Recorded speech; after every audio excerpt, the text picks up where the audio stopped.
Olá, pessoal, boa noite. Para quem não me conhece, eu sou José Ferreira, Até ultramaratonista aquático, até recordista. parece que ninguém te conhece. Ah, às vezes tem gente, pior que sabe que até hoje tem gente que não conhece aí no meio e sabe do feito, mas não sabe, não me conhece, né, de como. Daí tem, de vez em quando eu encontro muitos aí. Mas eu sou ultramaratonista, me especializei em natação somente no mar, em longas distâncias. Sou recordista, sou o atual recordista mundial da travessia do Neme ao Pontal e de volta, onde eu atingi com esse feito, entrei para o Guinness, entrei também para o Guinness Book, que é para o livro. Fui eleita a segunda melhor performance do mundo nas águas abertas mundiais, pela Associação, né, Mundial.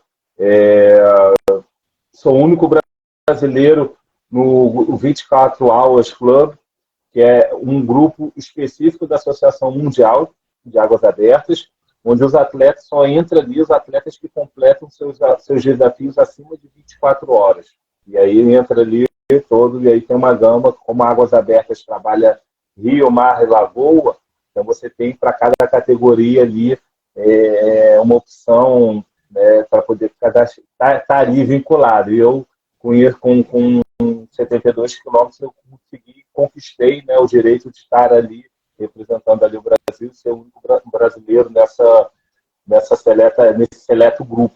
Além disso, também, hoje eu trabalho com a mentoria de atletas, preparando atletas de águas abertas, num patamar que seja de 500 a 72 quilômetros. Hoje eu tenho aí já grandes atletas que conquistaram seus desafios, trabalhando, né, trabalhando a parte da questão da preparação mental.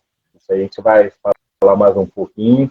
E tem o meu projeto que eu chamo aí o hashtag Open Water, que é exatamente é mais um conceito, né, o meu estilo de vida como master, como um atleta que eu tenho 46 anos, eu nado desde os 8 anos de idade, parei ali um período, 8, 9 anos, para dar aquele, o mundo competitivo da adolescência para o master. Então, desde que eu voltei a nadar no master, eu nunca mais parei. Então, se a gente parar ali para ver, eu já tenho uns 30 e poucos anos aí de natação competitiva mesmo, vinculadas aí tanto piscina quanto mar. E isso daqui, para mim, nos últimos 5 anos, a minha vida vem tomando aí outras proporções, direcionadas muito ao mar e ao caminho. Então, o hashtag Ultra, ele vem com toda essa ideia de que a gente não precisa ser, não precisamos ser os melhores, mas basta que tenhamos sonhos, objetivos para conquistar, e a natação ela ser um meio dessa conquista. Mas é uma conquista que não é medalha, não é subir no pódio, porque para mim subir no pódio é uma consequência quando você faz um trabalho de excelência. E hoje, muito mais, eu tenho a minha prioridade de provas é nadar provas solo, desafios pessoais, onde eu sei que ali eu vou estar me confrontando. E cada prova no mar que eu venho disputando, eu venho aprendendo mais sobre mim, sobre o atleta, sobre o mentor, sobre o pai, e a gente vem crescendo isso no caminho, né? Nessa jornada aí que ela não tem uma data e nenhum local certo para acabar e para acontecer. Eu agora, recentemente, dentro dessa ideia, dessa filosofia, eu acabei de chegar da Espanha, passei 80 dias na Espanha competindo, eu defini que dentro desse meu projeto eu iria nadar 3 ultramaratonas e mais 3 provas ali locais específicas que eu sabia na Galícia, eu fiquei situado ali em Vigo. Isso daí para mim assim foi bem importante. Eu nadei a Batalha de Rande, que foi a minha primeira prova de 27 quilômetros sem roupa de neoprene. Para quem não conhece, ali na Espanha, ela tem uma particularidade ali na Galícia, de Vigo, que é as Rías Baixas, né? E ela é ao norte da Espanha, então ali as águas são geladas. Geladas, quando eu digo agora no verão são águas de 16, que podem variar aí de 15 a 19 graus, tranquilamente no mesmo dia, no mesmo trecho de prova. Então, eu fui com essa intenção de aprender a nadar no frio e fazer provas de longas distâncias sem roupa de neoprene. Então, a Batalha de Rande foi a minha primeira prova, em junho. Eu nadei sem roupa de neoprene. Dentro da categoria de sem roupa de neoprene, eu fui em terceiro lugar geral ali da prova. Foi muito, assim, para mim, impactante, que é a primeira vez que eu nado uma ultramaratona em água gelada sem roupa de neoprene. Então, tive uma grande coroação, representar ali o único brasileiro da prova.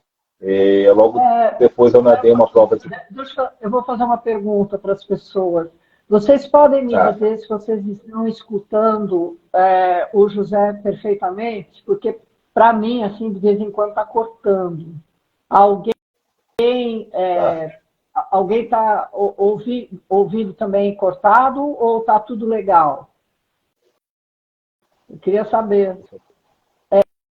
Estou sim o quê? Ouvindo tudo legal ou ouvindo cortadinho?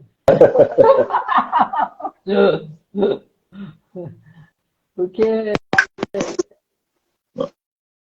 Escuto bem. Ok, tudo bem. Vamos embora. Então, bom. José, você estava falando lá, então, daquele desafio, né? Isso, e aí eu nadei a prova da Batalha de Rande, que foi os 27 quilômetros, tirei em terceiro lugar. 15 dias depois, aliás, uma semana depois, 15 dias depois, eu nadei uma prova de 4, uma semana depois eu nadei uma prova de 4,5 km, que é a travessia da Ilha de Rua, numa outra ria, que a ria para eles, na Espanha, é o braço de mar. Tá? A gente tem o nosso braço de rio, para lá é braços do mar, por isso que são várias as regiões baixas ali do norte da Espanha, elas vão entrando e aí formam esse braço de mar, e eles chamam da ria. Aí eu fui nadar na ria um pouco mais ao norte, que é a Ria de Arousa, ela fica no Concelho de Ribeira, e essa prova ela tem uma particularidade, a gente sai pega um barco, vai a 4,5 km para dentro do mar, sai de uma ilha, da Ilha de Rua, onde tem um farol e tudo mais, e a gente nada em direção à praia. Essa também nadei com sem roupa de neoprene, aí essa daqui não tinha divisão de categoria, mas eu tirei em 5º lugar geral, competindo com atletas de roupa de neoprene, que para mim assim foi um grande resultado, um resultado maravilhoso. O primeiro nadador sem roupa de neoprene a sair também da prova. Dali eu dei um espaço de 15 dias, e depois eu nadei uma prova de 4 quilômetros, que é a travessia da Costa Serena. Aí ela já fica ali no Concelho de Negrã, próximo a Vigo, e também tem uma particularidade que a gente vai até um farol, sai da areia, vai até um farol, e do farol a gente contorna e volta, e vem beirando a orla até chegar ali o ponto de chegada, né? E aí nisso eu também fui sem roupa de neoprene e tirei primeiro da categoria sem roupa de neoprene. Então essas duas provas que foram de 4,5 e 4, e a de 27 primeiro, elas já foram provas que eu utilizei como adaptação para o meu grande objetivo da ida à Espanha, que era nadar a Batalha de Rande ida e volta, que eles chamam de Gran Rande. Então ela tem 54 quilômetros, e eu vim cumprindo toda uma preparação já, que eu já tinha desenhado desde quando eu saí aqui do Brasil, para poder nadar, para poder chegar lá e nadar, saber que eu iria nadar 54 quilômetros com uma previsão de 16 horas de prova e em águas abaixo de 18 graus. Então eu sabia que eu precisava me preparar melhor. Então eu já utilizei um pouco do conhecimento que eu tinha de estratégia de prova, de estratégia de uma série de planejamento dos 72, e aperfeiçoei para poder estar utilizando aí nos 54. E assim fiz a prova de 54, só que no dia da prova, chegando próximo, né, eu sei que é uma prova muito interessante, que ela é a seguinte: a gente sai de uma ilha, que é a Ilha de San Simón, eu saí com 2 horas ainda com a corrente a favor, já para virar. Então eu sabia que eu tinha que sair daquela região onde eu estava, que era era o final do rio, né? Então, quando a corrente mudasse, ela vinha um volume muito grande para poder encher. Então, eu tinha 2 horas para poder nadar e sair eram coisas de 6 horas, coisa de 6, 7 quilômetros para efetivamente eu poder estar fora já estaria lá mais adentro da ria. Então, nessas 2 primeiras horas eu sabia que eu tinha que nadar mais, me dedicar mais, eu saí, acelerei e nadei, eu acho que eu estava em 2 horas, foram quase 8 quilômetros, com 2 horas de prova eu já estava com quase 8 quilômetros, ainda tinha uns 40 minutos de corrente de maré morta.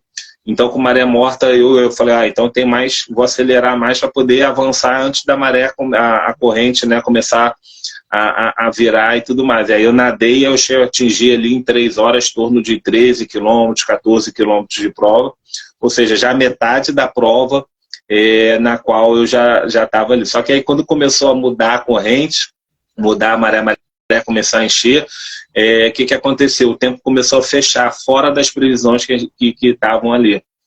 Então, no momento que começou a fechar, começou a vir ondas, começou a vir, a corrente ficou mais forte. A água estava numa temperatura agradabilíssima, estava em torno de 20 graus. Então, assim, eu estava muito tranquilo ali, muito confortável. Eu sabia que o meu corpo até uns 18 graus, eu nado bem ali, tranquilo. E mesmo caindo e mesmo quando caísse, eu estaria mais adaptado e iria perceber essa queda, né?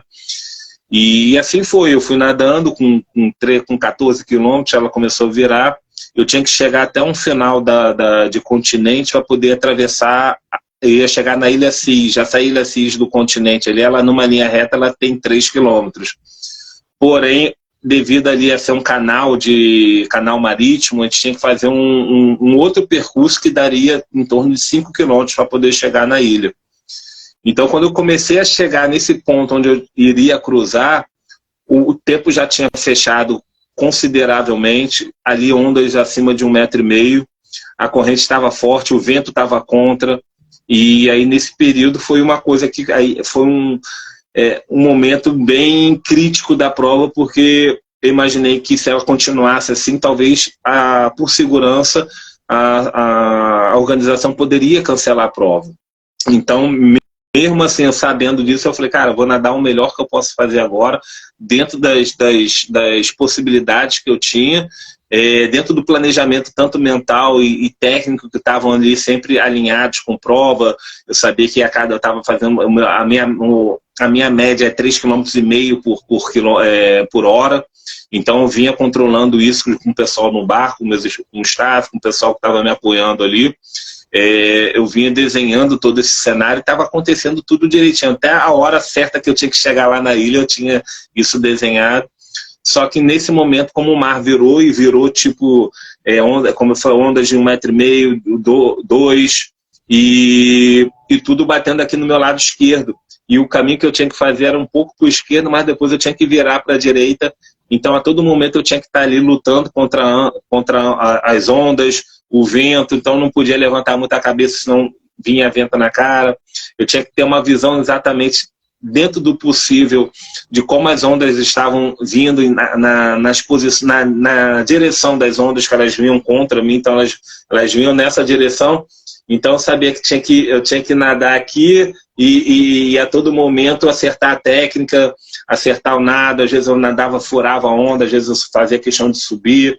Então tudo isso eu tinha que estar nadando, me percebendo nesses momentos, ao mesmo tempo me orientando com a lancha e procurando ver a vista da ilha. A ilha é grande, dava para ver, porém estava nublado. Então eu não conseguia ter total visão da ilha. Eu sabia que ela estava ali, ela ia se mover. Tudo conspirou contra. E ali eu sabia que a ilha estava, porque uma semana antes eu estive na ilha a passeio, fui nos pontos principais, mapeei a ilha toda e falei, esse daqui para mim vai ser o ponto crucial, para eu saber que eu estou indo aqui, estou indo para essa direção. Então, assim, eu nadei até, inclusive, na chegada da ilha ali, fui e voltei, para saber qual era a sensação. Então, eu sabia exatamente para onde eu estava indo e o que eu tinha a fazer. Só que esse mar aí foi o que foi muito conturbado. À medida que eu fui chegando na ilha, a corrente foi ficando mais forte, e isso daí já estava quase era no horário de pico de maré, ou seja, o mar já tinha que estar acalmando para começar a virar e não tinha nada de calma ali dentro, né?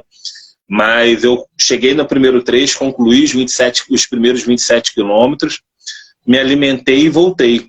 Só que aí, no momento que eu voltei, esses trechos que estava tudo contra, ali estava meio conturbado, eu nadei mais, tipo, acho que coisa de 1 hora, mais uns 40 minutos, que foi equivalente a nadar mais uns 3 quilômetros, e quando estava chegando já para concluir ali, para essa parte mais caótica, que eu sabia que ali era caótico, se eu passasse dali, a prova ia tomar um outro rumo, mas nesse momento que eu parei, eu olhei, e realmente o mar estava mexido, eu não conseguia evoluir no nado, por ter nadado praticamente eu nadei praticamente 14, foram 13 quilômetros com corrente contra a ondulação nessa situação, eu não percebi o quanto eu estava ali fadigado, já estava ali. Então, na hora que eu voltei e realmente não consegui encaixar o nado, foi a hora que eu comecei a analisar o meu cenário.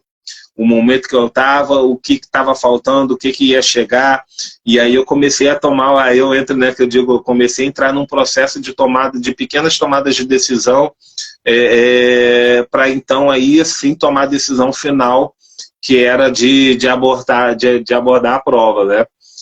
Nesse momento a água, né, nesses 8 quilômetros, os 5 dias, os 3 de volta, a água estava 16 graus, mas eu não estava com frio, o corpo estava bem, não só a adrenalina, mas eu não estava.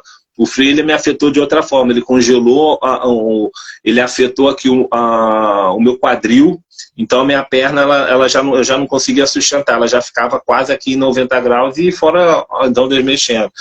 Então isso para mim foi o fator assim que eu mais levei em conta, porque se eu chegasse no continente, eu tinha condições total ali de chegar no continente, eu ainda teria mais 20, 22 quilômetros para poder voltar, ou seja, mais umas 3, 4 horas, porque a corrente já está empurrando e ia levar, mas pelo menos mais umas 4 horas com a corrente me conduzindo. E eu falei, cara, será que até que ponto vale a pena eu continuar nessa prova? Até que ponto vale a pena eu me colocar em risco e colocar principalmente em risco a minha equipe que vai estar ali? Então, assim, foram esses pequenos detalhes que foram juntando até a hora que eu parei do lado da lancha, que estava me acompanhando, do bote primeiro. Eu falei, quero falar me leva para a lancha. Então o bote veio me guiando, eu levei na lancha, aí na hora eu cheguei, parei do lado, e o pessoal, que foi, José, que foi? E aí eu peguei, aí a primeira coisa, né, eu parei, eu falei, calma, está tudo tranquilo, eu estou bem, mas eu estou sem força, eu não tenho como continuar.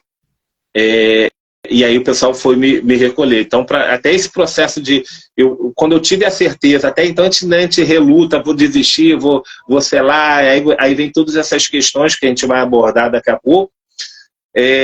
Mas eu sei que na hora que eu dei a mão para subir atrás do barco, e tem um deckzinho, né, para poder me projetar, eu não tive força para fazer a puxada de dentro d'água com a mão. Aí veio um outro colega com a outra mão, eu também não consegui, então a gente teve que aproveitar que a ondulação estava forte ainda.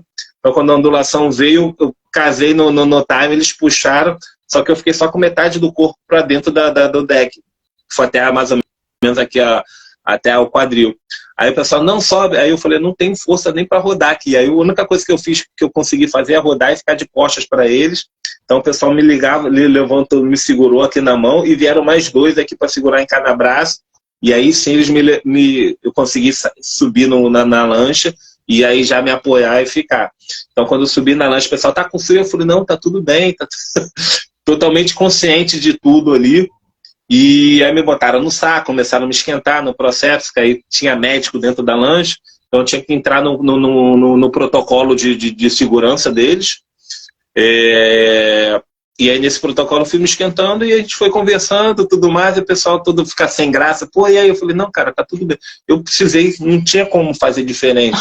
Só que aí que vem o detalhe dessa prova, que vai ser a fonte aqui da nossa live, é porque a todo momento que eu estava indo, eu estava muito feliz, porque eu estava enfrentando o mar, eu estava realizando de nadar, então eu falo assim, muito em mar, para assistir, mas o Mar em Fúria, mais ou menos foi daquele ali, o Mar em Fúria.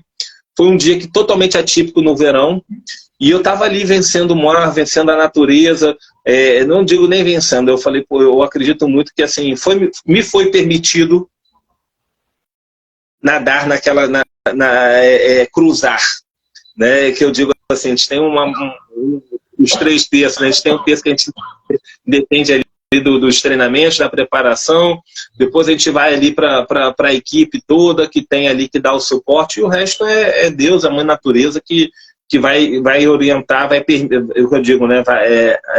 Durante a prova eu falava assim, poxa, as coisas estão indo tão bem, qual vai ser o aprendizado dessa prova aqui? O que o mar vai me ensinar hoje? E aí vem esse tumulto todo, mas ao mesmo tempo eu lembro que eu estava nadando e de vez em quando o pessoal do bote ficava lá preocupado e eu rindo, né? Tinha momentos que eu ria porque de felicidade de eu estar conseguindo vencer, avançar e as coisas estavam acontecendo. E ao mesmo tempo a felicidade da minha equipe, não só a equipe da organização, por cada quilômetro vencido, porque às vezes eu olhava e estava o pessoal no barco, que era aquele momento de êxtase para todos, porque era uma total superação. E o mar ali na Galícia, os nadadores da Galícia, ali da Espanha, sabem que aquele mar ali é um mar traiçoeiro, é um mar perigoso, é um mar que tem que dar atenção, é um mar que realmente é um mar que exige do atleta. Então, eu estar ali, chegar na ilha, voltar ali, cara, para mim, assim, eu demorei depois para ver que foi muito mais importante ter vivenciado, estar ali naquele momento do que propriamente a prova. Lógico que eu quero concluir a prova. Foi a minha primeira prova de ultra que eu precisei subir no barco.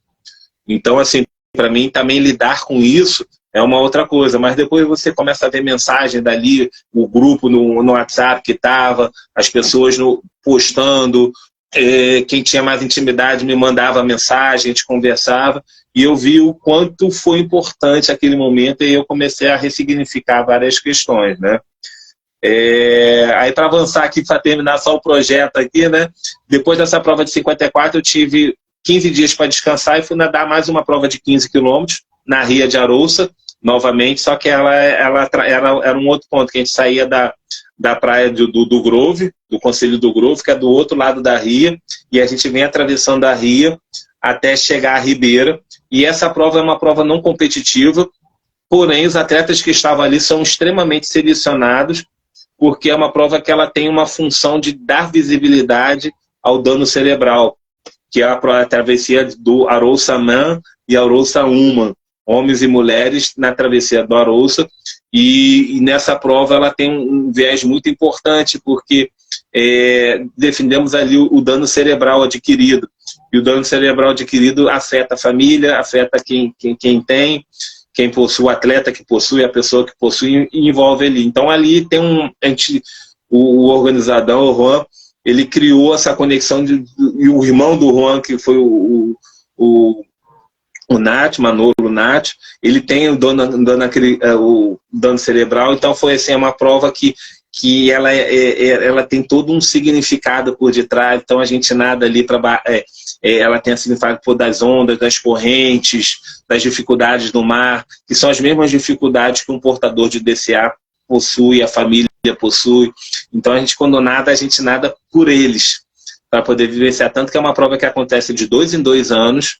Quem é escolhido para se torna e conclui a prova se torna o embaixador do dano cerebral, para dar essa visibilidade, e você tem o direito de nadar uma segunda vez, porém se você nada com neoprene, a segunda você nada sem. Se você nada sem, na próxima tem, e depois não nada mais. Você pode ir para ajudar, porque aí vai abrir vagas para outros atletas. Já é assim, uma prova assim, maravilhosa. Aí depois dessa eu tive mais 2 semanas e nadei a minha última prova, que é a travessia do Fisgon, em Moanha, que é em frente, ele é do outro lado da Ria de Vigo, e essa foi uma prova também, Karim, porque a minha base de treinamento foi em Moanha, foi com o John, foi com a equipe lá do Clube Triatlo Morraço. Então, assim, tiveram várias pessoas aí nesse processo, digo assim, foi no meu quintal de casa ali na Galícia. Então, todo o projeto foi esse. Posteriormente, passei uma semana em Portugal, para que eu pudesse já me preparar para a próxima prova que eu vou nadar agora em setembro, que é a segunda fase do projeto Hashtag Ultra, que eu vou estar indo para nadar a travessia Lisboa-Cascais, 20 quilômetros. No sábado e no domingo eu vou nadar em Cascais uma prova de 5 quilômetros, organizada pelo pessoal da Swim Challenge. E é isso aí do projeto. Bom, José, então vamos falar no assunto? Vamos embora. O que eu gostaria de dizer é o seguinte, que a desistência, o desistir, ele é um tema pouco falado.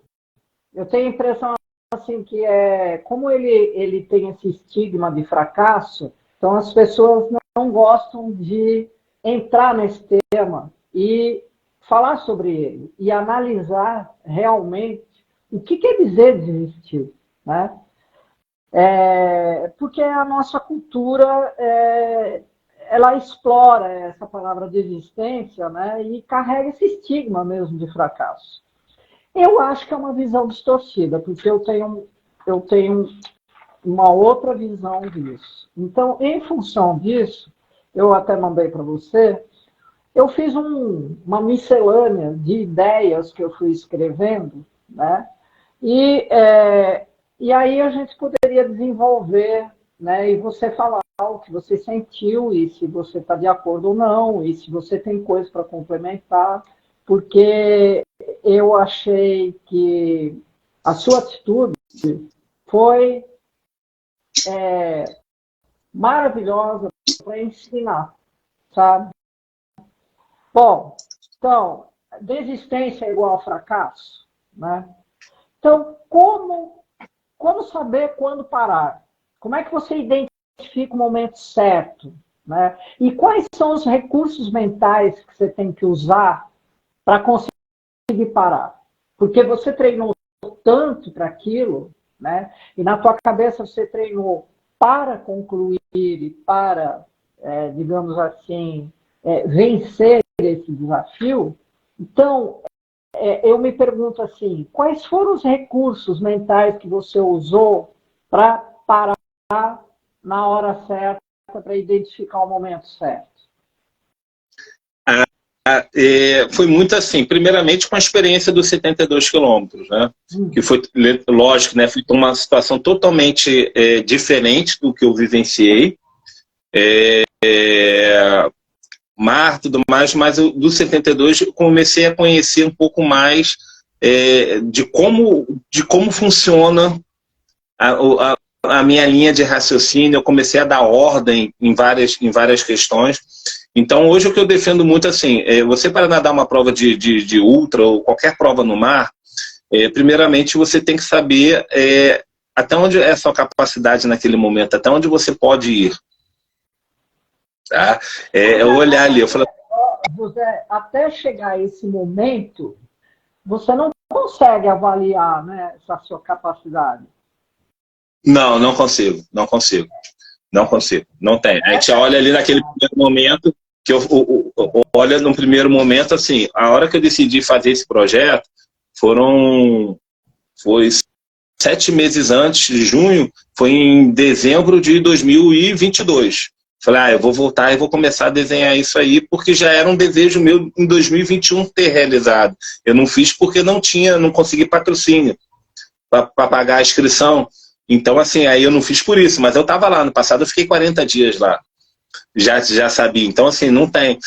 Quando eu olhei ali, eu falei, caramba, eu já sabia. Mas, ao mesmo tempo, o que acontece? Eu, do 72, eu me preparei tanto que eu sabia exatamente qual era o meu nível de treinamento físico e técnico. Então, eu já não me preocupei tanto com isso, porque eu sabia que o Samir ia me passar a planilha, era só alinhar os detalhes de volume de treino, a musculação, o fortalecimento, eu dei mais atenção a isso, e nesse momento eu comecei a dar atenção que é descanso e alimentação.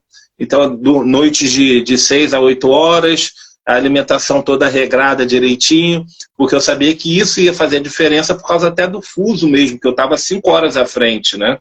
Então, José, você se prepara mentalmente, justamente, é isso que eu queria levantar. Você se prepara mentalmente para conseguir, mas você Sim. não faz um preparo para desistir. É isso que eu quero dizer. Tá, mas entenda o seguinte, quando a gente faz o preparo para desistir, tá? Eu sei, A primeira ele coisa, não existe. não, Ele não existe. tudo bem. Eu treino em cima do pior cenário, tá? Então, assim, gente, eu vou como é que eu...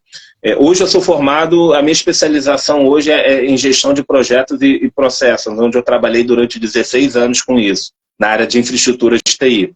Então, dentro de qualquer programação de projeto, você tem que ter a sua análise de risco ali do projeto, daquele momento. Então, a minha análise de risco da prova é, se acontecer isso, o que eu vou fazer? E entra dentro do meu planejamento da preparação para ter exatamente estratégias que eu possa estar utilizando. Isso daí eu digo estratégia na alimentação, estratégia na técnica, estratégia mental.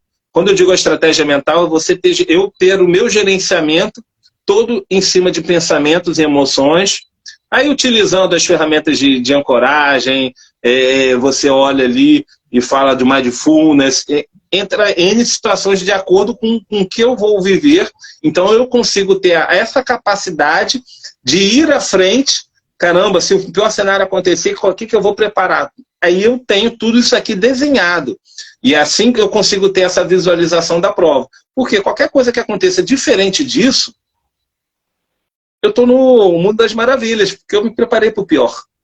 Se eu me preparei para o pior, qualquer coisinha diferente eu estou no melhor. Entendeu? Quando a gente escuta aquele refrão, que a gente escuta muito, sabe? Desistir jamais. Né?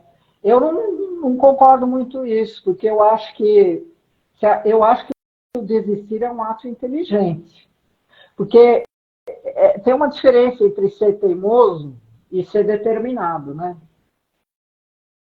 Então, exato. Você acha a teimosia? Você acha que a teimosia pode colocar a vida em risco? Totalmente, né? A teimosia ela vai perto da ignorância, né? De você. Aí vamos botar aqui, a teimosia ela vai perto da, não digo nem a ignorância, mas ela vai perto do seu ego. Do seu ego de chegar ali na hora e falar, eu vou desistir, vou subir do barco. O que os outros vão pensar? O que meu patrocinador vai pensar? O que as pessoas que me ajudaram comprando a camisa, a touca, a sunga e tudo mais tal? Como é que eu vou me sentir diante da... São tudo questões emocionais. Vamos aqui a gestão emocional do negócio. Porque aí eu começo a me cobrar, começo a me julgar. E, ao mesmo tempo, você tá ali, eu falei, porra, cara, que vergonha, que não sei o que. Aí você começa a entrar num processo negativo que a palavra, se você falar desistir, na grande maioria, ela tem um peso negativo. Se você falar na derrota, ela tem um outro peso negativo. Se você falar em fracasso, outro peso totalmente de acordo.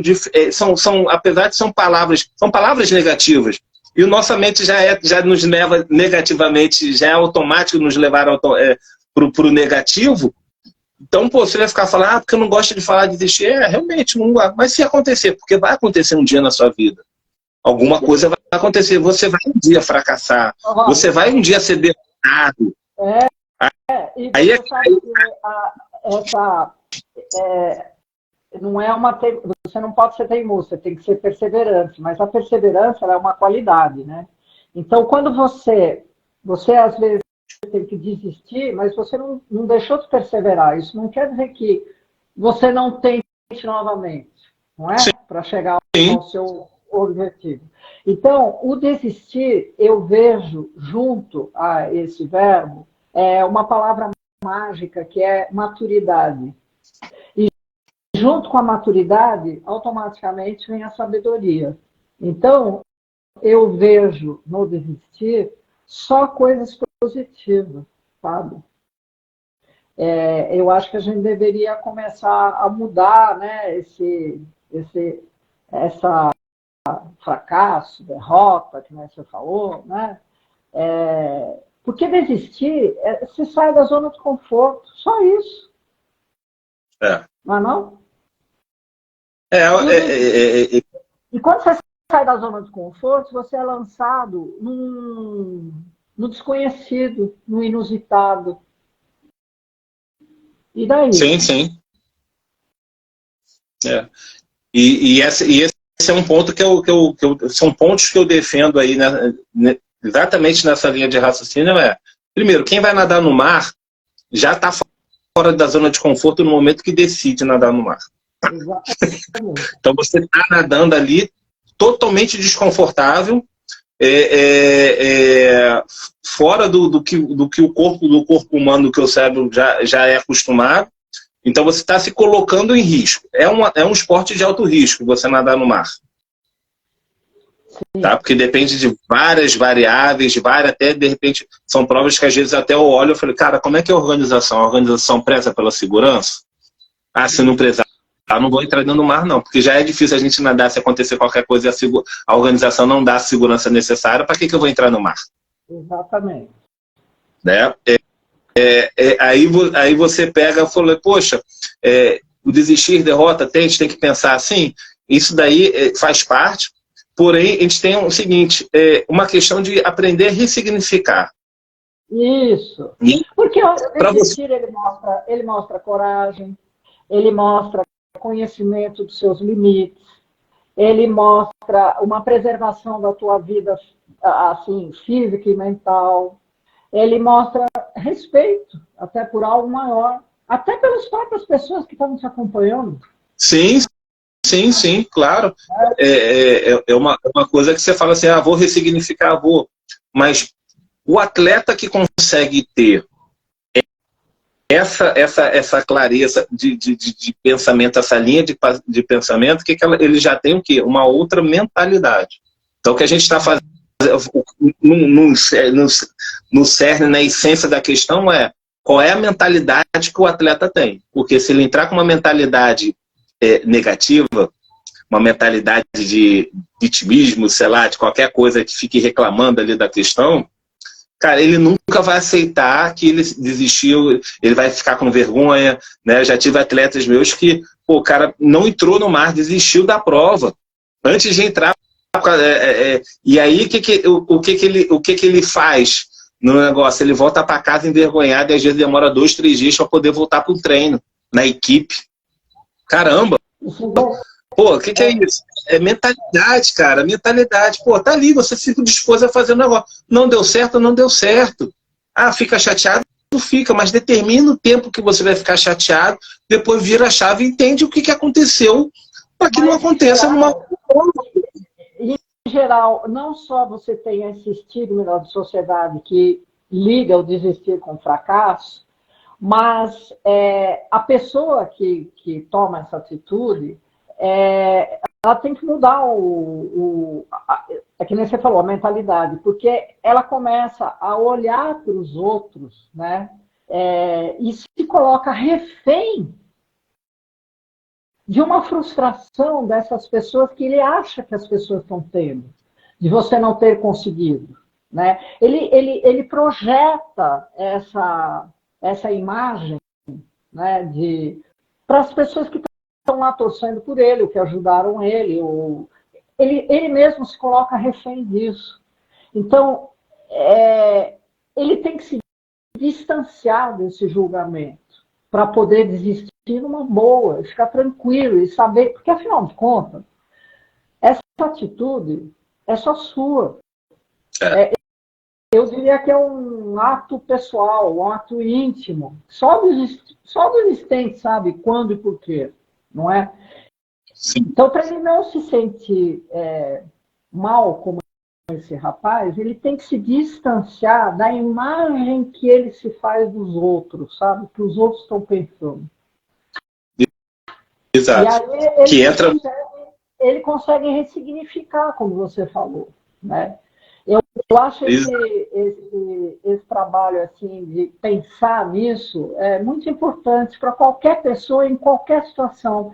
Tem uma moça aqui que falou, para divórcio, para separação, para pessoa que pede demissão. Sim, isso daí ele é para vida, né? Porque a gente acaba falando aqui do esporte, né? O esporte traz muito isso, muito vivo, né? na relação, mas a verdade é que é da vida, né? Você desiste ali, pô, os desafios que eu tenho na vida são meus desafios dentro do mar. São ondas, correntes, coisas aleatórias que vêm que a gente não tem controle, mas a gente tem que estar o quê? Controle dentro da gente. É muito ponto que eu trabalho, que é você se conhecer. Se você não se conhece, como é que você vai se colocar à prova? Não sabe onde você é forte, onde você é fraco, o que você vai trabalhar. Se você não se conhece, vai. Aí você pega uma prova de longa distância no mar, você tem que ter esse autoconhecimento ali para poder trabalhar. E aí que eu entro muito com o conceito de ter uma estratégia mental, de ter uma estratégia de você conseguir visualizar, não a realização, você conseguindo realizar nadando, mas qual vai ser a qualidade desse nado baseado na sua gestão de pensamentos e emoções. O que você vai determinar, colocar intenção em cada ponto ali de uma prova, isso daí também é um estudo, é um trabalho que se faz, porque afeta diretamente a confiança. Sim. Vai em cima, vai embaixo, o quê? Qual é o seu nível de confiança? A gente poderia, por exemplo, falar para as pessoas usarem outro termo. Não usar a palavra desistir, usa abrir mão. Ela é mais leve, né? Sim. Porque palavra tem poder, né? Então, quando você fala desistir, já vem automaticamente o tal do fracasso, a derrota. É péssimo isso. Mas se você falar abrir mão, o negócio fica mais suave, né? Então, é mais clemente, né? Essa abrir mão do que desistir, né? A gente teria que quebrar esse paradigma, porque eu acho que desistir é uma atitude saudável. Ela é de grande responsabilidade. Você não acha, não? Para mim está sendo um grande aprendizado pelo seguinte, falar em mar assim, eu digo, é a primeira vez que eu precisei subir se bem que eu tive no Leme Pontal, mas foi porque baixou neblina e aí não. Mas assim, dessa forma que foi, o mais próximo que eu tive dessa sensação foi quando eu estava me preparando para o 72, que eu precisei fazer um treino de 12 horas e corrente contra, peguei esse pior cenário, mas no final eu fiz o ida e volta que dava ali, tinha dado 27 quilômetros em 9 horas, mas eu saí com a sensação de frustração, de derrota, porque eu pedia para subir no barco. E logo quando eu me aqueci, botei o casaco, eu falei, caramba, dava para ter ficado mais. Dava para ter ficado mais 3 horas nadando. E eu só olhei, só focalizei que eu não consegui fazer as 12 horas. Quando depois, com mais calma, hoje eu falei, caramba, nadei 12 horas, nadei 9, mas nadei 27 quilômetros. Pô, 27 quilômetros foi a prova que eu mais nadei na minha vida. Antes dos 72, eu fiz em treino.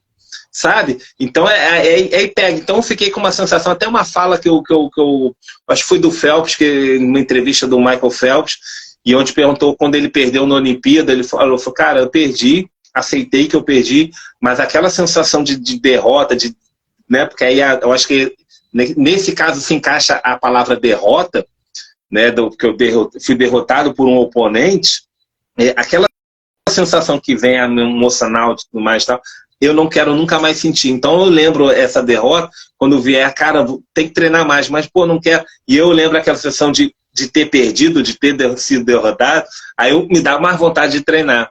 Então sempre quando eu acho que eu olho durante uma prova, cara, vou desistir, vou parar, não sei, aí eu paro, centralizo aqui, falo, caramba, eu não quero ter aquela sensação de novo, que aí realmente foi uma sensação que me carregou durante 1, 2 semanas antes dos 72. Nessa daqui foi diferente. Nessa daqui eu olhei, eu falei, caramba, mapa. E de repente eu olhei e me desconectei da prova. Quando eu vi o barco, eu me desconectei. Nesse que eu me desconectei, aí eu parei, porque aí eu sou bastante analítico, faz parte já do meu perfil. Eu olho, eu falei, caramba, o barco está aqui, o mar está ali, o mar ainda não virou, ainda está virando, eu estou aqui nem oferendo aqui, que nem Iemanjá, porque eu não consigo nadar, e o mar está ali, e eu não consigo, e o mar está me empurrando. Tanto que um trecho que eu achei que o trecho de 5 horas, que eu acho que eu fiz em 2h30, quase 2 horas, na volta eu já estava com 1h30 já para concluir ele. Eu falei, cara, até que ponto vale a pena? Eu vou falar o quê? Cara, pensou o patrocinador, pensou exatamente essas questões todas, só que até por experiência no passado, e a gente sempre querendo entregar o melhor, sempre querendo dar uma justificativa, dar uma resposta para quem investiu em você, né, para quem havia investir. Eu, no ano passado, eu tive, poxa, não deu certo. Eu falo, cara, Zé, o trabalho que você faz, o que você proporciona a outros atletas, mas é por isso que eu estou investindo em você. Então, eu ouvi isso de diversos patrocinadores e apoiadores. Então, quando eu trouxe isso, quando eu olhei, falei, caramba, tá aqui, tá assim, tá assado, o mar não tá legal, a situação não tá. E eu olhei e falei, não, o patrocinador aqui, nesse momento, ele sabe o que ele investiu, sabe que tem um risco das coisas não derem certo, mas porque é aquela prova. Na verdade, o que eu vou botar aqui em negócios, na verdade, o que eu vendi para dar visibilidade ao meu patrocinador foi o projeto como um todo. Então, o cara tá aqui, eu tô na Espanha há 80 dias, né? Qual foi o brasileiro, qual é o nadador que a gente vê hoje? Cara, o cara vai nada uma prova, seja no Canal da Mancha, seja qualquer prova fora do negócio, o cara nada, fica 2 semanas no máximo e volta. Eu fiquei 80 dias nadando, levando o nome do Brasil, me fortalecendo, fazendo novas conexões, fazendo tudo ali, e no fundo o cara tava ali, ó, a empresa do cara tava ali, vinculada no meu uniforme, na minha camisa, e sungas, e postagens, então tava ali todo mundo. Então quando eu olho, eu falo, caramba, o cara sabe. Pô, o pessoal que ajudou, o cara, quem comprou as coisas, comprou para apoiar, para eu poder estar aqui. Sem saber, não era o resultado, não era isso. Ah, eu vou me olhar, vou me cobrar. Lógico, quem é que não quer atingir o resultado? Quem é que não quer subir no pódio? Quem é que não quer botar uma medalha e levar um troféu para casa? O atleta tem que falar, ah, não, mas eu nado só para completar, ok. Mas no fundo tem aquela vontade de poder ser reconhecido com uma medalha, com um negócio. Pode ser que naquele momento ele ainda não esteja preparado para poder subir na categoria, ou no geral, alguma coisa assim, mas na essência, lá no fundinho, a gente sabe que tem eu tenho uma vontade. Eu sei, pô, já sou atleta, né? E saber lidar com isso, saber reconhecer esses pontos, esse que para mim é o verdadeiro trabalho, né? Não é o treino, é você olhar ali e falar, caramba, eu estou me vencendo todo dia, toda hora, a todo momento, e o mar está sendo o meio que está me proporcionando essa pegada, né? Estar aqui, poder fazer tudo isso. Então, por esse momento que eu digo assim, desistir, derrota e fracasso, para mim aí, ó, a Rosângela nadou aí 60K, tive a grande oportunidade na reta final ajudar ela com a estratégia mental e ela falou, Zé, eu nadei uma prova de 45 de um jeito e agora os 60 utilizando a estratégia e já foi de uma outra forma, porque você tem uma qualidade saudável dentro do mar. Você sabe que as decisões que você for tomada são decisões reais que estão acontecendo e automaticamente entender que é uma grande questão, você saber diferenciar quando é o emocional e o racional que está tomando conta ali de você. Então, esse trabalho... Eu achei eu escrevinhando aí, escrevendo, eu escrevi uma frase que eu adorei, que desistir é a oportunidade de viver outra coisa. Sabe? Isso. Que tem uma vivência assim de desistir do ponto de vista assim positivo, né? Porque fracasso para mim seria, por exemplo, a pessoa colocar a vida dela em risco e morrer, perder a vida. Isso é uma derrota. Então, quando você toma essa atitude de desistir, você está abrindo mão de alguma coisa agora para ter depois. E um outro viés também que é muito legal, que é o seguinte, eu ouvia muito assim, você vai nadar o quê? Eu falei, meu desafio é 54 quilômetros nadando na água gelada. Ah, Zé, mas quem nadou 72, 54 é pouco. Eu falei, cara, mas o meu desafio não é a metragem, meu desafio é nadar em água de 16 graus, água de 17 graus. Você está preparado? e não é para ficar uma, 2 horinhas, não, é para ficar mais de 10 horas, mais de 15 horas dentro da água, nadando ali. Então tem toda uma outra preocupação, porque a minha preocupação era o frio e hipotermia. Frio e hipotermia. Como é que eu vou me preparar para nadar com frio e com hipotermia? Eu preciso morar lá para poder nadar com frio e hipotermia. Então, todas essas questões aí que você entra no mar para se preparar, tá? Para nadar uma prova, para viver, o desistir, o fracasso, a derrota, ela está sempre ali caminhando, ela está caminhando de mão dada com medo. Né? Eu digo, com o medo, né? O medo de fracassar, o medo. Então, ele está ali andando. Imagina você nadando e aí você, vou nadar minha primeira prova no mar, às vezes seja uma prova de 1 quilômetro, 2, 3, 4, 5. Cara, cada um tem, eu digo, né, cada um tem os seus 72 quilômetros para poder vencer. Então, quando você entende, poxa, beleza, né, eu tenho conversado até com os atletas aqui de Portugal, lá de Portugal, que eu vou estar fazendo uma mentoria com eles em breve. E as dificuldades, o que vai acontecer? Eu falei, eu vou nadar uma prova de 2, mas você nadou de 72. Cara, não interessa. Quando você entra no mar, o primeiro desafio que você tem é com você mesmo. É você reconhecer, se permitir. E aí a gente entra, né? Falar, como é que a gente vai usar para poder ressignificar isso? Cara, hoje eu sabe, a questão da gratidão, aprendi o real significado e aplicar a gratidão dentro do meu dia de vida. Agradeço mesmo a oração, eu oro muito, tem a minha espiritualidade desenvolvida, porque lá dentro do barco, quando tá só você tá o barco acompanhando, tem gente acompanhando, tem, mas na hora do desespero, ai meu Deus, aí o que acontece? Aí você vai apelar lá pro homem lá de cima, pro que você acredita dentro da questão. Então tudo isso vai formando um pouco da tua essência no mar, que vai te trazer o quê? De certa forma, é um caminho que você está trilhando, está criando o quê? Para ter a confiança necessária para poder concluir aquela prova. E tomar as melhores decisões dentro do mar. Você acha que naquele momento, para nadar essa prova, você deve ter tido um acompanhamento meteorológico, né? Sim. Porque hoje em dia a gente tem equipamentos que ajuda e tal. Houve, por exemplo, um erro de leitura ou foi totalmente... Não, foi... uma coisa que eu aprendi lá, assim, uma outra habilidade que o atleta, para mim, eu digo assim, é obrigado a conhecer, é saber ler o mar. Isso. O atleta que vai nadar no mar e não lê o mar, ou seja, corrente, entende maré cheia, maré vazante, a direção, onde é que você está? Eu chego assim, olho para o mar, onde é que eu estou? Aí eu olho aqui para o meu relógio, boto na bússola, falei, não, o norte está para cá, tudo mais, tal. Por onde é que vem um vento? Normalmente constante, aí conversa com...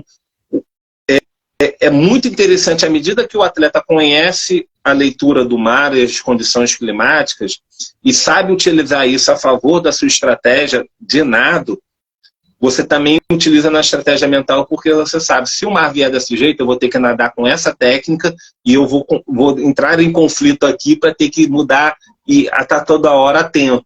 Então, assim, aí entra aí. E aí, quando a gente entra assim, poxa, poderia ter ocorrido um erro de estudo de climático.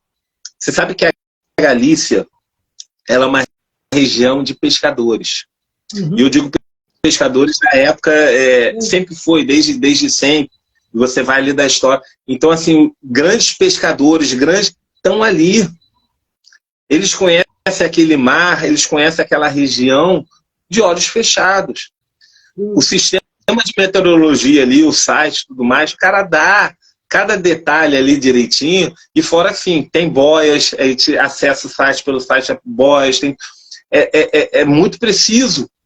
Então, quando a gente vai, e assim, não era só a organização, mas também dentro da organização tem um outro instituto que apoia a organização nessas questões, eles conversam.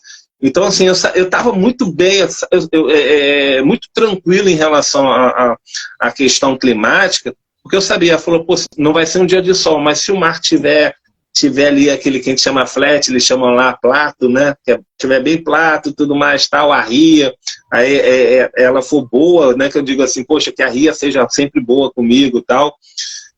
O nado ia acontecer.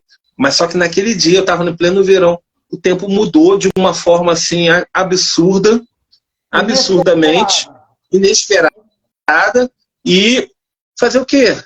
São coisas que eu não tinha como controlar. Eu tinha que, cara, ou eu parava antes de tentar nadar, de atravessar, tá? Ou eu tentava. E eu falei, cara, eu vou, tô aqui, eu vou. Eu até brincadeira, eu tô aqui pagando em euro, eu vou, pô. E aí foi, sabe? Daí depois, no dia seguinte, um sol, o mar ficou mais negócio e tal. E desde então, né, foi o que eu falei, a prova foi dia 14 de julho. Eu vim embora agora dia 17 de agosto, não teve um dia próximo do que foi naquele dia. Escuta, José, quando você desistiu, você se sentiu como? Serenidade?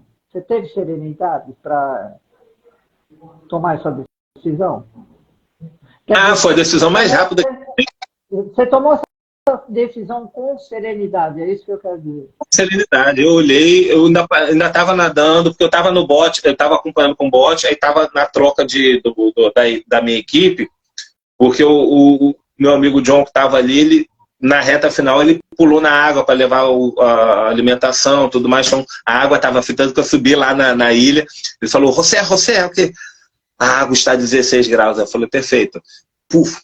E voltei porque eu condicionei a minha cabeça o seguinte, eu sabendo, tem gente que não gosta de ouvir a temperatura da água. Para essa prova, eu me condicionei a entender como é que eu iria nadar de acordo com a informação que eu iria receber.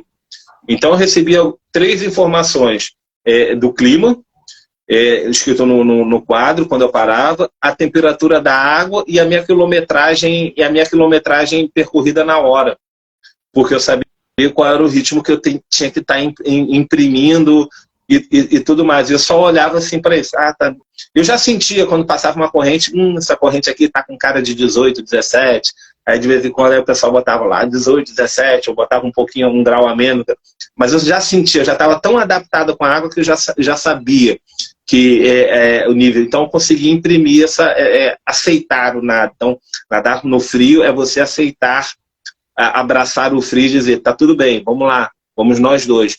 Porque a grande questão que os atletas quando nadam em frio, ficam, não vou nadar em frio, tem roupa de neoprene, eu nem entro, nem aparece nem para treinar. Então, assim, isso daí é um treino, existe um treino para poder se adaptar ao frio. E aí você ter essa força, assim, todo esse momento, ter essa serenidade, quando ela falou, para mim eu olhei pro barco, eu olhei e falei, caramba, tô lá no barco. Olhei, putz, o barco tá aqui. Aí eu olho o mar, é um mar mexido pra caramba. Aí eu começo a perceber, aí eu começo a me analisar no corpo. Eu falei, caramba, não tá a dor no lombar como normalmente eu sinto, mas as minhas pernas, elas estão ali, elas estão ali já fraquejando. O braço aqui eu já não consigo, porque eu tenho uma tendência de nadar com o braço mais esticado, mais alongado. A minha técnica quando você subiu no barco, você não estava perto da exaustão? Sim. Foi uma questão que também tem esse ponto, a Simone aí, porque quando a gente relaxa também, a força vai embora também, né? Sim, também por isso que eu digo assim, quando eu parei para tomar a decisão, o corpo minimamente foi relaxado, porque você nada no frio, você não sente muita coisa, dependendo da temperatura da água. Então, o que para você às vezes é normal, quem está do lado de fora percebe que você está desorientando, que são os estágios da hipotermia. Não foi o meu caso ali, mas eu senti que o meu corpo já não estava na mesma pegada, já não estava puxando. Então, aí aqui já entrou um processo, eu falei, caramba, cara, para que eu vou, tudo mais, tal, será que vale a pena? Aí eu começo, poxa, realmente o mar está ali, olha, eu vi assim a boia vermelha, a boia que tinha ali, que marcava o final da área de navegação. A lancha já estava já lá me esperando um quilômetro à frente. Eu falei, cara, estou 200 metros dessa boia. Se eu não fizer nada, ficar parado aqui, a corrente vai me levar nessa boia. Mas, né, aí quando eu chegar nessa boia, eu preciso nadar até o farol que tem ali no continente. É mais 1 quilômetro. Beleza, eu posso até continuar boiando aqui que nem oferenda, eu vou chegar 1 quilômetro lá. Cara, mas aí eu falei, cara, mas a volta da ria, ela é dura, porque eu vou ter que contornar e tudo mais, são 22 quilômetros, eu preciso... E aí eu entrei no meu processo de análise. Quando eu começo a trazer muito racional ali para a história e tudo mais tal, eu comecei a verdadeiramente me desconectar e não vi muito sentido na questão. Eu consegui separar ali puramente o emocional ali na hora, não era medo nem nada, não. Aí eu comecei a trazer, cara, vale a pena? Não vale. Pô, se vale a pena, pô, o que acontece? Mas pode acontecer, de repente, eu dar uma preocupação para a equipe, passar mal e afundar aqui, a galera vai ter que... Sabe, aí você começa... Aí eu começo a navegar em vários cenários possíveis de realização de prova que são destinados à minha segurança. Quando começou a eu me questionar a segurança, eu falei, cara, não vale a pena. Não vale a pena, porque ano que vem eu preciso juntar dinheiro, posso vir. Eu coloquei ali, ó, quando você... É a diferença da teimosia, que te leva à derrota. Isso você pode botar a sua vida em risco. E você... Em risco. Então, aí você usou a sua sensatez, uma inteligência, você usou essa coisa que você tem, eu usei a palavra assertividade, né? Que é essa capacidade de expor, né? De defender um posicionamento. Então, eu lembro do Joel Krieger. Quantas vezes ele tentou chegar no topo do Everest? 4. Né? Então, o que ele fez? Ele não desistiu, ele postergou. Sim. Né? Então, quando você faz isso, você se dá a chance de fazer novamente e melhor. Né? Então, é por isso que eu digo que essa história de avaliar o desistir como uma coisa ruim, a gente tem que explicar que não é assim, né? Que o desistir é uma coisa, é um autoconhecimento, é um auto de humildade, inclusive. Porque leva até... E é uma questão... um ponto. Por que eu falo humildade? Porque, sabe, tem uma coisa que às vezes a gente não pensa. Mas, quando você consegue ter vários desafios, que você consegue chegar no final, que você sempre consegue acabar o seu desafio no mar, você começa, até inconscientemente, a achar que você tem controle da coisa.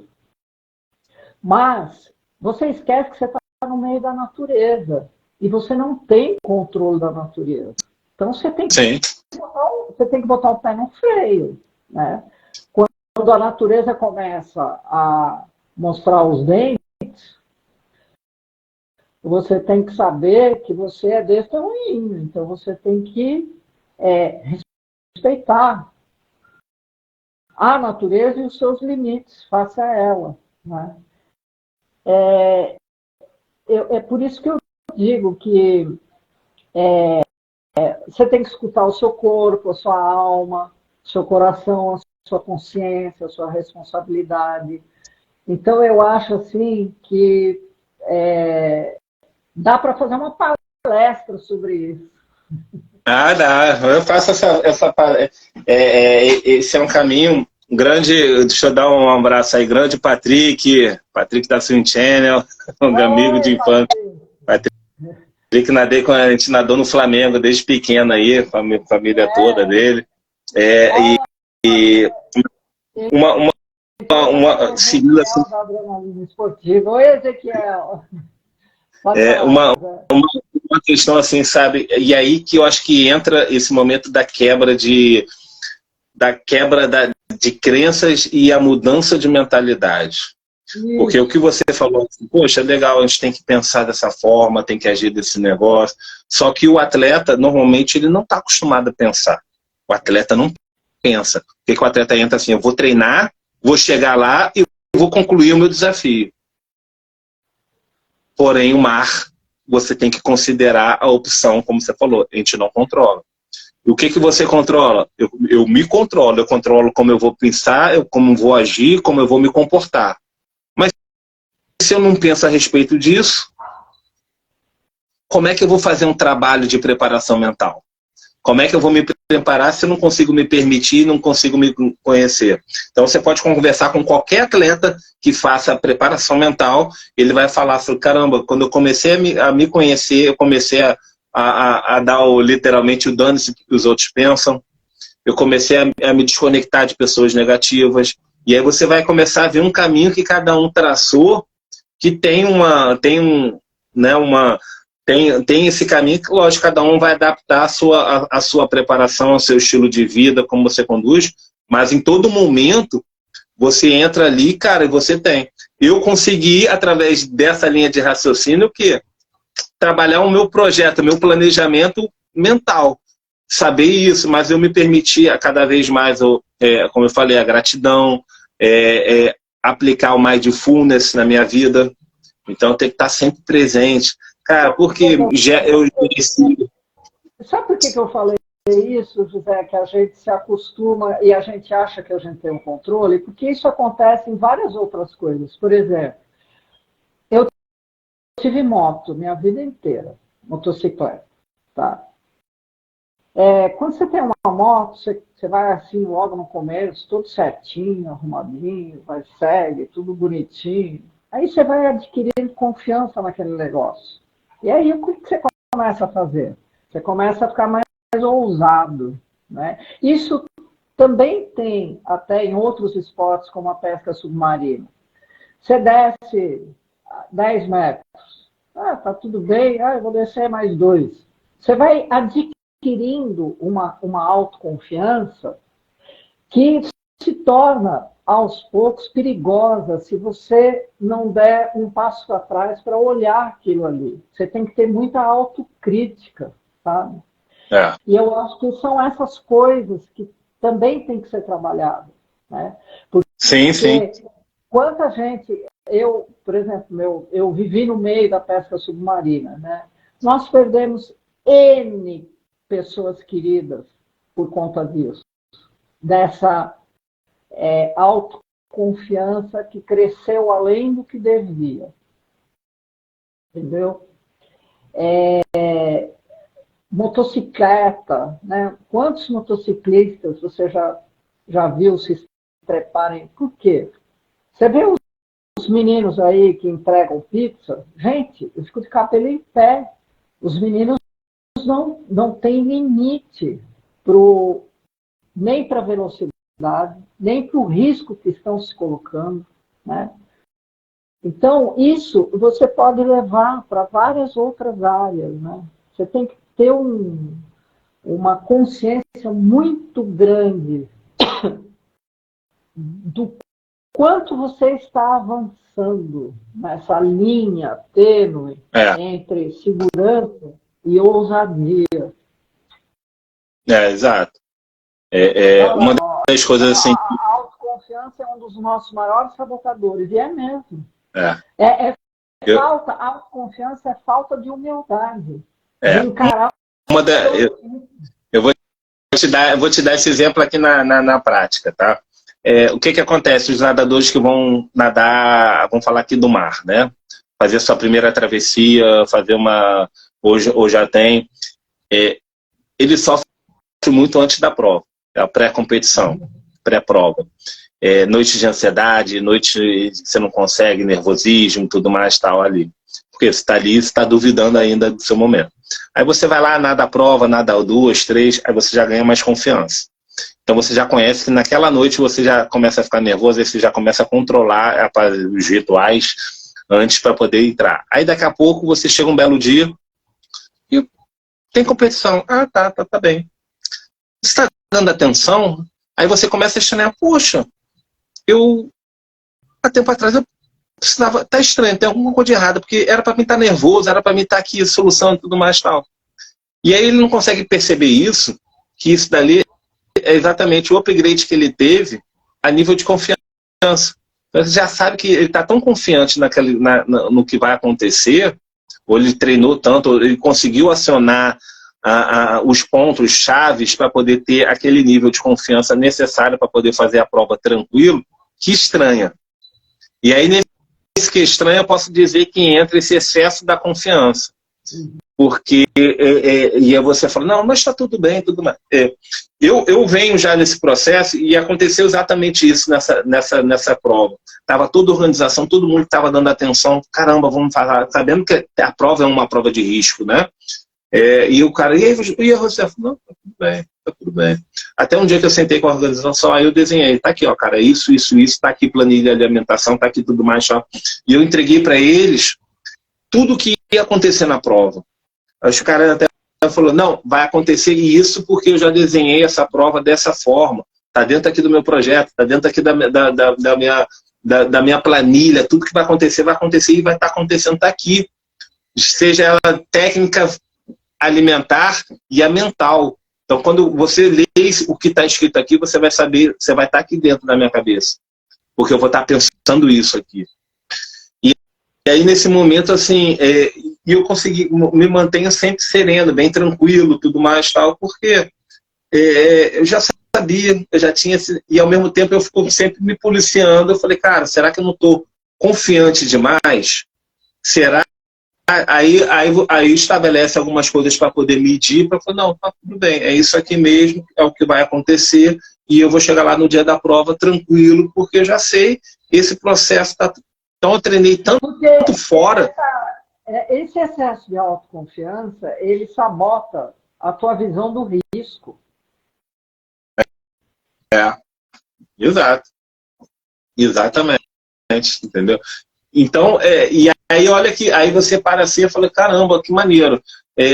Ao mesmo tempo que é assustador, é uma coisa fora do padrão, fora do que você acredita, fora do que você está acostumado. Então você está mexendo você está mexendo na sua mentalidade aí para que você possa, putz, cara, vou me preparar, tem que me preparar bem, tudo mais tal. E a coisa não tá ali. E, cara, como é que eu vou lidar com isso? Como é que eu vou... Aí eu nesse caminho todo, eu falei, caramba, eu já achei a minha forma o meu método de trabalho, a minha linha de raciocínio, como eu vou fazer toda a prova e vou saltar entrando o quê? Sempre num aprendizado constante, numa atualização constante de estratégias de prova, de posicionamento, de tudo ali, como eu vou ter como atleta. Porque nesse momento eu estou pensando, eu estou dando feedback melhor para o meu técnico, então meu técnico começa a entender as minhas questões, caramba, o que eu estou fazendo, porra, o que o Zé tá... E aí que eu faço como é que eu digo? Eu faço aí o livro, né, o meu livro que eu acabei que eu criei aqui, que eu chamo ele de Além do Mar. Por que Além do Mar? Porque é uma linha de raciocínio que para o atleta se tornar cada vez mais completo, cada vez mais evoluído dentro da natação em águas abertas, ele precisa entender que o trabalho é total fora d'água, são outras habilidades que o atleta tem que desenvolver, além de treinar, além de ir para a academia, além de se alimentar. Então, quando ele consegue entender isso, caramba, tem um caminho, né? Porque se eu falar assim para mim, eu falar, cara, eu entro no mar e não sinto nada, está tudo tranquilo, será, cara? Será que em algum dado momento não acontece alguma coisa que você se questiona lá? Bom, pode ser, às vezes, não pode atrapalhar, mas às vezes pode atrapalhar e atrapalha desde o início até o final e você faz uma prova na tortura e aí quando você chega na prova você fala assim, nunca mais. E verdadeiramente tem atleta que nunca mais pisa numa competição de mar. Você vê que judiação? E aí a pergunta, se você tivesse uma fórmula, um caminho para poder percorrer e trabalhar nisso. Tá afim de entrar? Porque nem toda atleta tá afim de trabalhar isso. Um cara que o atleta que decide e até me procura para a gente poder fazer o trabalho de preparação mental, todos eles têm um resultado. Todos eles têm um resultado, e não é resultado de medalha, nem de conclusão de prova. É resultado de superação pessoal, satisfação e querer mais, querer saber que a gente tem a gente deseja ser um tipo de atleta, só que hoje a nossa vida nos maltratou tanto, deixou tanta dificuldade que você se questiona se realmente você pode ser esse tipo de atleta. Mesmo sendo master, mesmo sendo, dependendo da categoria, não, porque ela está ali, o mundo competitivo está ali dentro da gente. Pô. Olha, José, outro dia eu escrevi um artigo bem bacana sobre vencer. Porque vencer também é um problema, sabia? As pessoas criam um ego horrível. E aí cria aquele desespero, quer ganhar, ganhar, ganhar. Sabe aquele personagem lá das medalhas lá? Medalha. Mutley, né? O Mutley. Para quem não é da época aí, é da corrida maluca, hein? E no Master, eu acho isso muito bacana, a gente participar de competição, ir lá fazer o seu melhor, ganhar ou não ganhar uma medalha. Mas essa competitividade que chega a ser doentia, para mim é péssima. Mesmo porque, veja bem, você tem exatamente as mesmas qualidades, os mesmos objetivos que todos os seus concorrentes. Então, se você começar meio que a desprezar os seus concorrentes, no sentido de se sentir maior do que eles, você está indo contra até aquilo que é a essência de todos nós ali. Que a gente tem muita coisa em comum, é tudo igual, né? Está todo mundo ali para competir, para concorrer, para fazer o melhor, para dar o melhor. Por isso que eu acho que eu às vezes fico me perguntando se não seria muito melhor só fazer desafio sem medalha nenhuma do que continuar com essa ansiedade, né, de competir por medalhas. Mas aí são outras questões também, porque é o seguinte, se a gente parar para ver, cada atleta tem, eu botei até o link aí do e-book aí, quem quiser se interessar. São questões, eu acho que mais de perfil comportamental de cada atleta, de cada pessoa. Então tem aquele atleta que fala assim, cara, eu vou só para concluir. É uma coisa, porque o cara tá ali, às vezes o cara vem de uma dificuldade tremenda e o cara concluir aquela prova ali, é fantástico. Tem outro que entra e fala, eu quero ganhar, se eu não ganhar, não serve.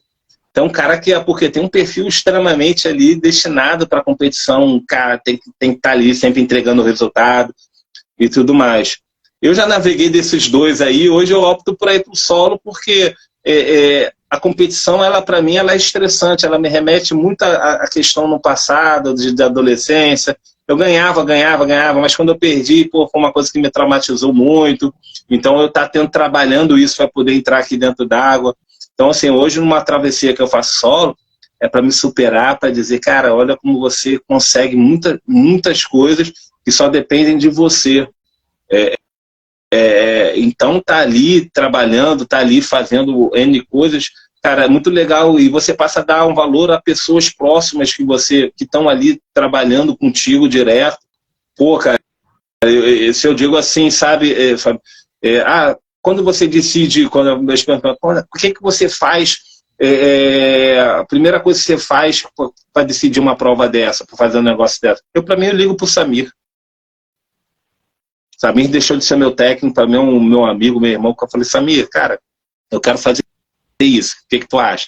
Ele papai, aí ele fala daquele negócio, porra, né, daquele jeito que ele, todo, porra, calmo e tal, mas quando ele também fala, ele fala assim, Zé, não dá, agora não dá.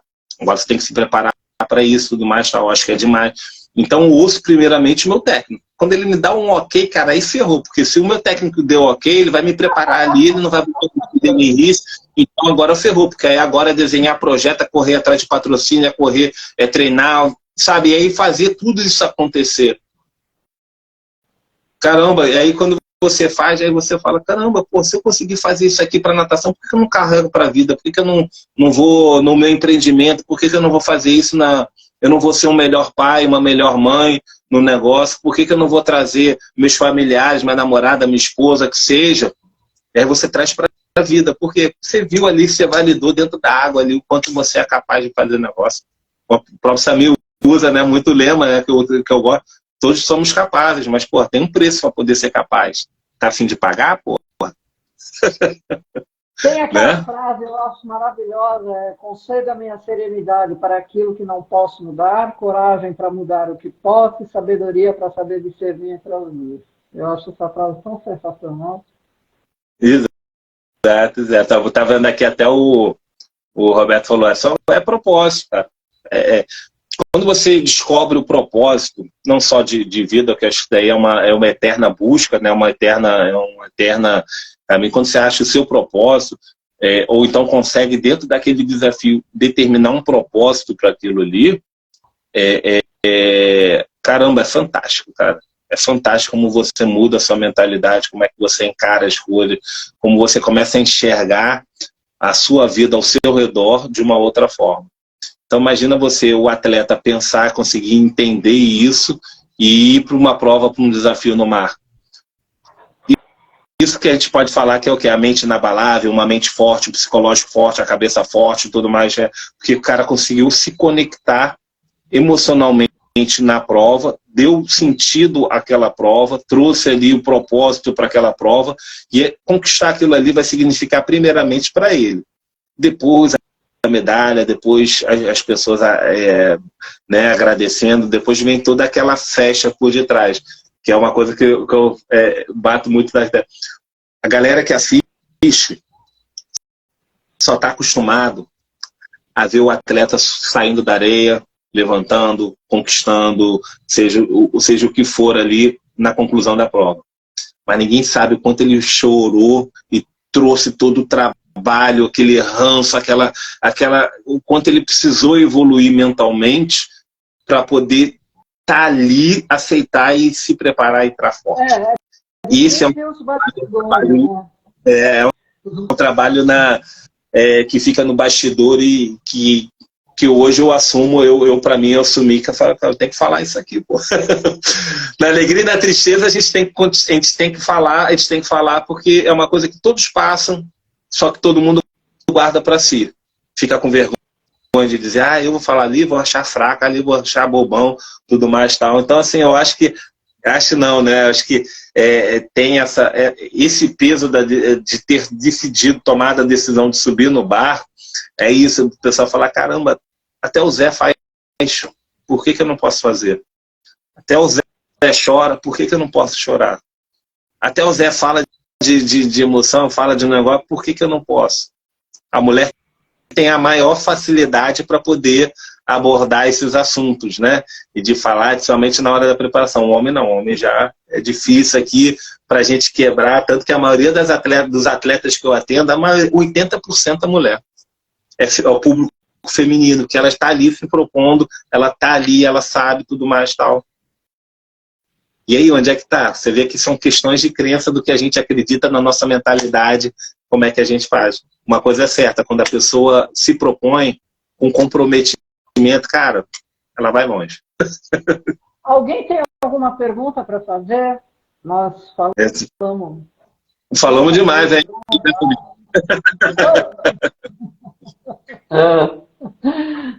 Meu Deus. Ninguém tem perguntinha? Ninguém quer participar? Ou o assunto estava muito chato, tá? Ou então é a história que a gente vem falando. Acho que os velhos dormiram. Ou então, sabe, é uma coisa que eu venho aprendendo nesses anos.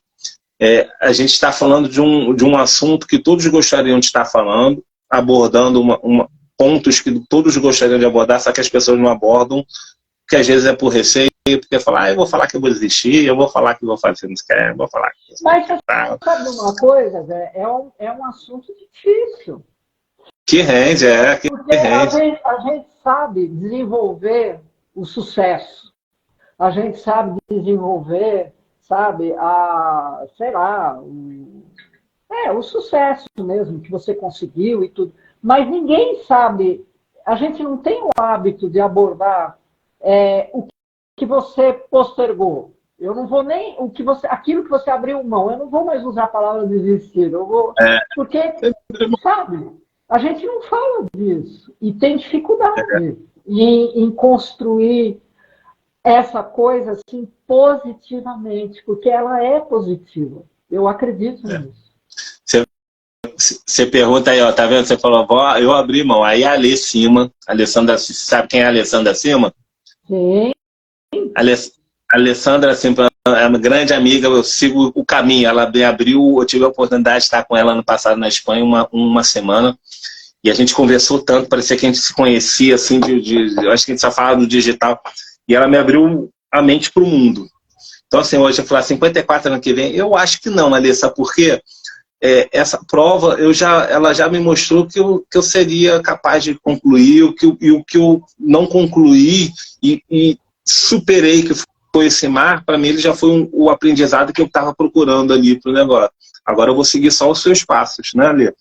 A Lei está no projeto grande, legal aí do Ocean Seven, já tem Canal da Mancha, Catalina, fez aí o Molokai agora, Canal do Norte.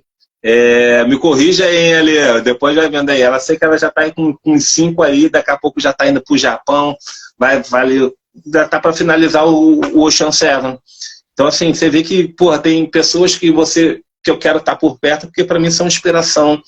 São pessoas que eu olho, são atletas que eu olho, eu falei, caramba, cara, eu quero seguir o passo dessa. O que ela fez para poder estar chegando aí? Aí eu converso com ela direto, tá? Eu falei, perturbo. Então, ano que vem, vou estar na Espanha, mas aí eu vou para outros lugares pela Europa, porque existem provas tão fabulosas por aí, gente, que a gente não tem noção, que às vezes a gente fica só centrado aqui no Brasil.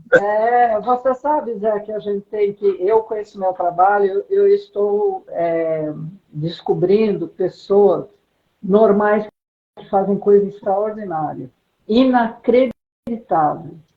E aí eu acho isso tão poderoso, tão bacana, sabe?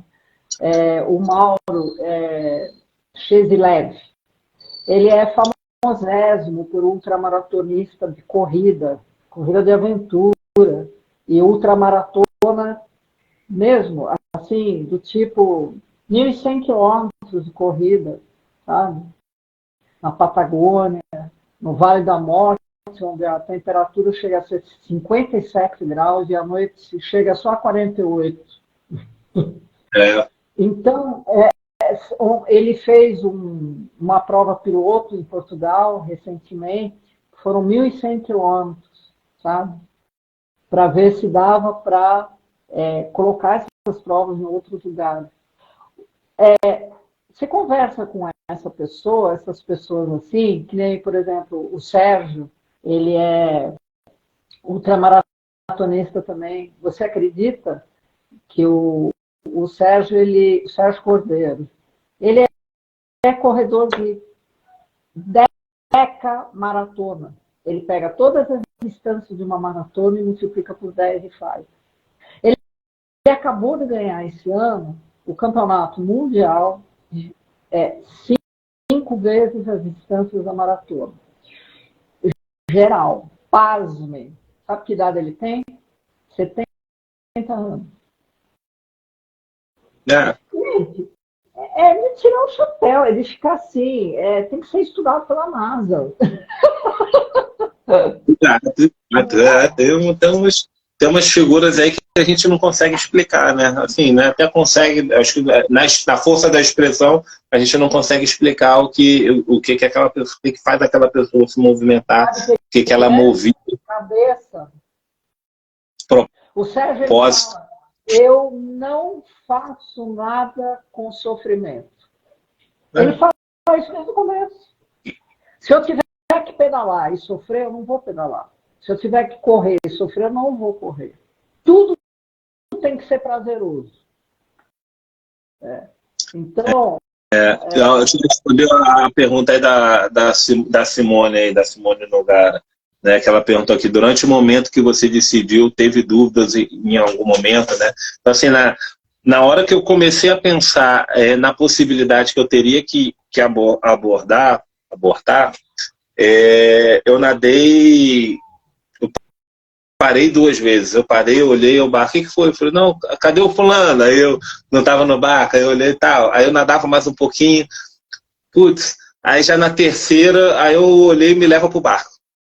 Me conduz, me orienta para a lancha, porque não vou continuar. Então, assim, foi uma coisa assim, rápida, de decisão rápida, mas foi pautada no cenário que eu estava ali. Então, logo depois eu fiquei remoendo, né, que a gente acaba ficando, sobe no barco, vai dormir, né? Na verdade, quando você vai dormir, você fica remoendo e tal. E ali acima aí de novo, a gente falou, Zé, porra, tu tá bem, tá em segurança. Sabe que, pô, um dia, todo atleta vai subir pro barco. Em algum momento acontece isso aí de subir. E a minha foi eu. Graças a Deus foi agora, e foi de segurança, foi perto de amigos, foi perto da toda a organização. Tinha 10, juntando com a minha equipe e a organização, eu tinha 10 pessoas de olho em mim, com 2 barcos ali. Então, assim, não tinha, sabe, eu estava dentro de casa, não tinha porque sentir. Então, quando eu tomei a decisão, tomei, tá tomada e não tem como voltar. O corpo relaxou, tanto que depois eu fiquei uma semana sem conseguir levantar o braço. Não consegui ficar aqui assim, porque foi muita pancada que eu tomei e a técnica que eu tinha, o nível de força. Então, assim, cara, aí foi, sabe, são nesses momentos que eu falei, cara, foi a melhor decisão que eu tomei. Não tem coisa, por mais que a gente fique com aquele buraco ali, podia ter feito, podia. Não, mas aí entra no mundo de Bob, porra, e o Cio e o Ceará vão ser o que vai reinar. Eu, também como programador de computador, o se então, talvez, se não, entretanto, acontece, então eu acabo lidando melhor com essa lógica aí. Eu falei, não, acabou, não tem. Vira a chave, vamos para a próxima prova, que eu tenho daqui a 15 dias, 15 quilômetros para nadar. Pronto, acabou. Bom, José, te agradeço demais, não vou mais ter, você é um atleta, tem que descansar. Eu agradeço demais, adorei ter batido esse papo com você. Foi um tema assim, super interessante, né? E eu espero que vocês tenham gostado também. Se vocês tiverem perguntas, mandem, né? Eu tenho certeza que o José ele vai ter o maior prazer em responder. E eu te desejo, eu te sigo, você sabe que eu sou sua fã, né? Eu te segui naquele dia e achei tudo maravilhoso. Então, você ensinou muito, você foi um exemplo de tirar o chapéu. Tem muita coisa para ser dita sobre isso. Nós tentamos falar disso aqui, né, e mostrar. E eu te agradeço do fundo do coração. Muito obrigada, viu, José? Obrigado, Fabio. É um prazer aqui imenso. Você tem toda a minha admiração, viu? Obrigado. Mas é isso aí, é o caminho aí que eu estou seguindo, que eu escolhi, e está aqui podendo falar com toda tranquilidade, né, de estar compartilhando aí. Quem passou aí pela live, em algum dado momento, eu sei que fez sentido, fez aí um caminho, mas é isso, sabe? O verdadeiro treino não está no que a gente já sabe fazer, não está só isso daí, entenda. Não é que eu esteja, não estou desmerecendo um treino duro, não estou desmerecendo a parte física. Aliás, tem que ter a parte física, é essencial. Tem que ter um técnico te orientando, tem que ter. Mas você negligenciar a sua preparação mental para a prova, não é só a prova, é um antes da prova, é durante a prova, é o depois da prova, para as variáveis que podem ter. Aí sim, aí eu digo assim, aí é ignorância. Você vai precisar sofrer numa prova para poder procurar sobre treinamento mental.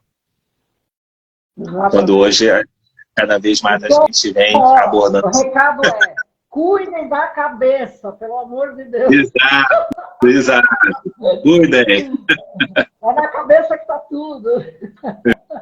Exato. Super obrigadão, gente. Super obrigado. Beijão grandão e a gente vai se falando, tá? Um beijo, galera. Um abraço aí. Boa noite, hein? Tchau. Tchau, querido.